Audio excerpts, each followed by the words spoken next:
Today's devotional is entitled Worldly Knowledge Makes You God's Jester.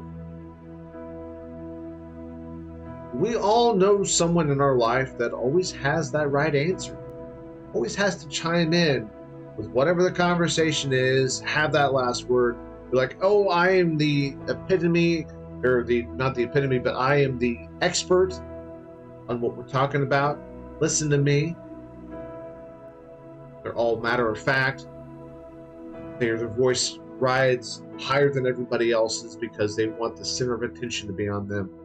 You know, while knowledge is not a bad thing, as we all strive to learn new things and try to better ourselves, and I honestly say that the day that we stop trying to better ourselves and learn more information and more knowledge is the day that we kind of give up. But see, there is a difference between worldly wisdom and godly wisdom. JC, absolutely. I am the expert. Worldly wisdom makes you feel good. Makes you feel like you have a leg up on the competition, so to speak. You have that extra insight into what's going on. You know all angles of a situation. That, you know, you're prepared for whatever somebody's going to come at you with, a counterpoint or whatever. It also gives you a big head because that knowledge that you attain can make you an expert in that field. So all of a sudden you're all puffed up saying, you know, I have a PhD in this. I am the expert at this knowledge. You know, and people will come to you when you are that expert, and all of a sudden you're full of pride and you're almost to the point where you're just better than everybody else. And like I said, don't get me wrong, knowledge is not a bad thing because we all need to continue to learn. We just need to learn about the right things, though. In Corinthians 8, 1b, so the second half of verse 1 through 3, Paul tells us what kind of knowledge we should reach for. And it says, you think that everyone should agree with your perfect knowledge. While knowledge may make us feel important, it is love that really builds up the church. Anyone who claims to know all the answers doesn't know really very much. But the person who loves God is the one that God knows and cares for. Now you see, godly wisdom and knowledge is really love. Not knowing everything, but love. You know, like I keep saying, knowledge in itself is not bad. If that's what you're wanting, perfectly fine. From a worldly standard, you're going to end up wasting your time. You're going to become arrogant. You're going to become a know-it-all. You're going to have this attitude that nobody's going to want to be around you because you always have to chime in. You're going to push people away instead of bringing them closer to God. But godly wisdom brings people in and brings you closer to people because your wisdom comes from God and is from a standpoint of love.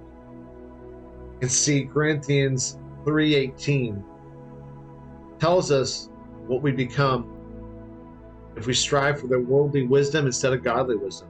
Stop fooling yourselves. If you think you're wise by the world's standards, you will have become a fool. So you become wise by God's standards. See, worldly wisdom truly does make you God's jester. So how do we, as Christians, believers, attain and grow in the knowledge of God? James 3:17 tells us what we need to do to find this wisdom. But the wisdom that comes from heaven is first of all pure. It is also peace-loving, gentle at all times, willing to yield to others. It's full of mercy and of good deeds. It shows no partiality and is always sincere. Wisdom from God is pure. It's peace-loving. It's gentle. Willing to listen to others. Full of mercy and good deeds. See, when we have godly wisdom, we open our arms to other people. We say, we might not have the answers, but we come from the standpoint of godly wisdom and love. They're going to be more receptive than to the people that have the worldly wisdom. No, you don't know anything about what you're talking about. I'm the expert. It's the difference between worldly wisdom and godly wisdom.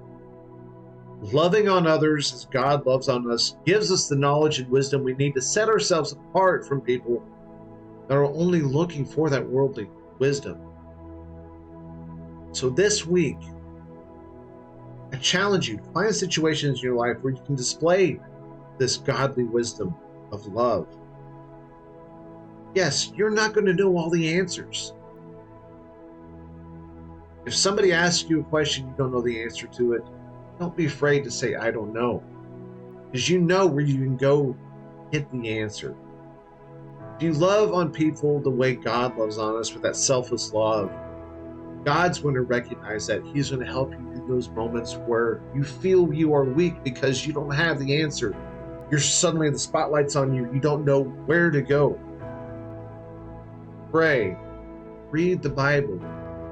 Get back to them, because you're going to get the godly wisdom that you desperately are looking for and getting away from the worldly wisdom.